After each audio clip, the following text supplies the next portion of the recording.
এই কারণেই রোনাল্ডোকে ফুটবলের বাপ বলা হয়। দেখো এখানে পর্তুগাল ভার্সেস ম্যানচেস্টারের খেলা হচ্ছিল, আর ম্যাচের শুরুতেই একটা ম্যানচেস্টারের প্লেয়ার সোজা গিয়ে হিট করে রোনাল্ডোর পায়েতে, আর সেই আঘাতেই মাঠ ছাড়তে হয় রোনাল্ডোকে।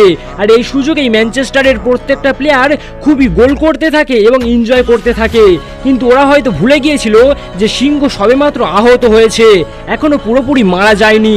আর ওদের এই এনজয়মেন্ট দেখে রোনাল্ডো আর নিজেকে কন্ট্রোলই করতে পারেনি, তাই তিনি আবারও মাঠে নেমে পড়লেন আর এমনভাবে সবাইকে জবাব দিলেন যেটা দেখার পর স্টেডিয়ামে থাকা প্রত্যেকটা দর্শক অবাক হয়ে যান।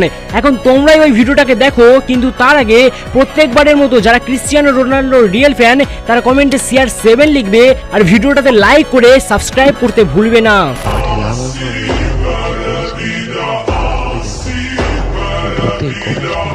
গোল করে দিল,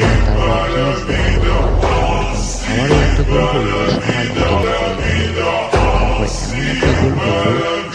উপর এনজয় করতে শুরু করলো। আর দর্শকরা বললো